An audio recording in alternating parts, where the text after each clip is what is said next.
For the theoretical analysis, we use the mesh analysis method, and for this we obtain the current that we're passing through each one of the meshes. Now, having the system of equations through the sum of voltages in each one of the meshes, we solve for this and we obtain the values of the currents of each one of the meshes. Now, knowing that the resistors in series share the same current, we calculated the currents in each resistor, and for each one of the resistors that were sharing two currents in the opposite directions of each one of the meshes, we subtract them. For in the case in current 1 minus current 3 in the 3.3 kilo ohms, we can see this.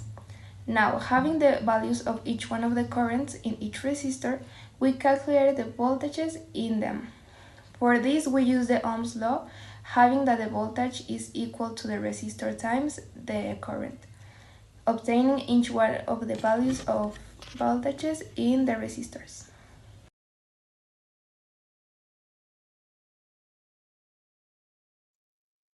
To measure the voltage that each resistor receives, it is done in parallel.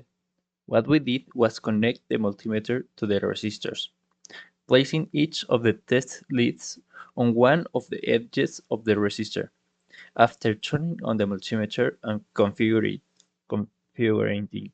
it to measure voltage, we turn on the power supply that filled our circuit and waited to see the results. If it was negative, we just had to change the order, and if it had no results, it means our circuit had a problem. These steps were done with all the resistors to finally compare with the theoretical results. You can see the results obtained after doing the test in the Tinkercad app, where it gave us a minimum of 2.43 volts in one of the resistors, and seeing the results obtained by practical means, we can see that the minimum obtained in a resistor was 2.39, very close to the theoretical value.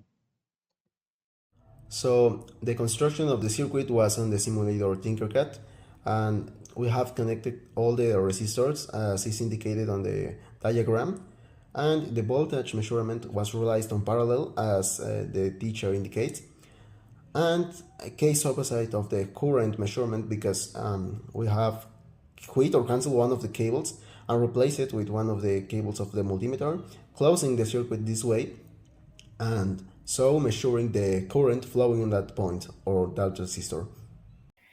To make the measure of the current, we have to do it in parallel. So for each resistance, we plug it out of the system and then put the cables of the multimeter in first the red one that is the positive in the resistance and the negative in the system. So we obtain some measurements of each resistance. The measurements are the images, and we can see that comparing the other ones that to the theoretical and the Tinkercad ones are pretty similar, but are like zero point 0.2 milliamperes of difference. This will be because of the source of power or the multimeter.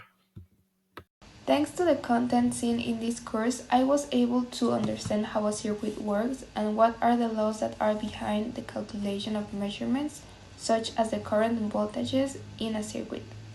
Both the theory and the practice were quite easy to apply once I understood them.